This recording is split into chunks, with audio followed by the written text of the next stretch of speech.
नौकरी के पीछे भागने की होड़ छोड़कर अपने गांव की मिट्टी से जुड़े रहते हुए खेत खलिहानों को आय का जरिया बनाने में उच्च शिक्षित युवा अब मिसाल बन रहे हैं। ऐसे ही युवा हैं मंडी जिले के गौहर ब्लॉक के तरौर गांव के जगदीश चंद। बीएससी फिजिक्स की डिग्री प्राप्त करने के बाद जब उनके साथी बेहतर नौकरी की तलाश में शहरों की ओर जा रहे थे, तब जगदीश ने अपनी जड़ों की ओर लौटने का फैसला लिया। उन्होंने रसायन मुक्त खेती और आत्मनिर्भरता की राह चुनी। आज वे न केवल अपनी 20 बीघा जमीन पर एक सफल किसान हैं, बल्कि अन्य किसानों के लिए प्रेरणा स्रोत भी बन गए हैं। शुरुआती दौर आसान नहीं था, क्योंकि प्राकृतिक खेती में रासायनिक खादों और कीटनाशकों का इस्तेमाल नहीं होता, जिससे आरंभ में फसल की पैदावार कम होने का डर रहता है। लेकिन जगदीश के मजबूत इरादों ने उन्हें आगे बढ़ने का हौसला दिया।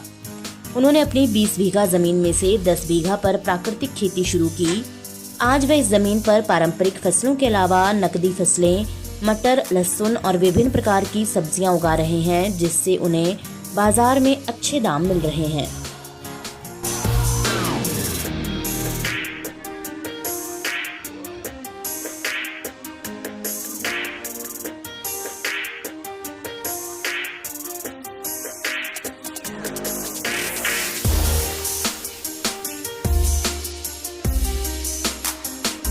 जी, मेरा नाम जगदीश चंद है। मैं गांव तरौर, ग्राम पंचायत बालड़ी, विकास खंड गोहर, जिला मंडी, हिमाचल प्रदेश से संबंध रखता हूं। मेरा मुख्यतर कार्य खेतीबाड़ी और पशुपालन का है।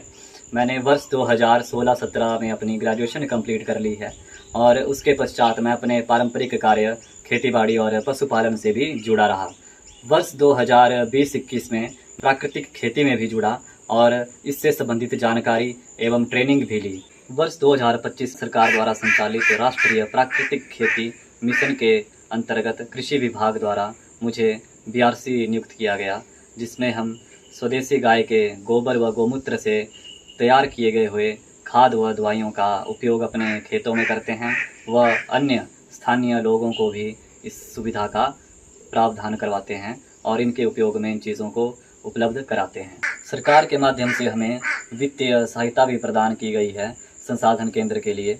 इसमें प्रत्येक बीआरसी के लिए 1 लाख तक की अनुदान किया गया है सरकार द्वारा, जिसमें मुझे पहली किस्त 25,000 की आ गई है, जिसमें हमने संसाधन भंडार के लिए उपयोग में लाए जाने वाले जरूरी ड्रम और इत्यादि सामान खरीदे हैं, जिसमें हम प्राकृतिक तरीके से खाद व दवाइयाँ बना सकते हैं। और हमारे लिए जो भी अन्य आवश्यक वस्तुएं होंगी वो भी सरकार द्वारा अगले इंस्टॉलमेंट में हमें मिल जाएगी। मैंने अपने पास अच्छी नस्ल की स्वदेशी गाय भी रखी है, जिसके गोबर व गौमूत्र से हम अभी ये प्राकृतिक खेती में उपयोग होने वाले दवाइयाँ और खादों का निर्माण कर रहे हैं। और अभी और गाय भी हम लाएंगे, जिससे मतलब हमारे पास ज़्यादा उत्पादन हो सके और अन्य किसानों को भी हम अच्छे से सुविधा प्रदान करा सकें। इसलिए सभी अपने खेतों की जो उर्वरकता है उसको बढ़ाने के लिए, अपने स्वास्थ्य के लिए प्राकृतिक खेती से जुड़ें। और सरकार भी इसमें सभी किसानों का भरपूर योगदान दे रही है और समय समय पर उचित जानकारी और संसाधन भी किसानों को उपलब्ध कराए जा रहे हैं। धन्यवाद। वीडियो से जुड़े रहने के लिए धन्यवाद। हमारे चैनल को सब्सक्राइब कीजिए अभी।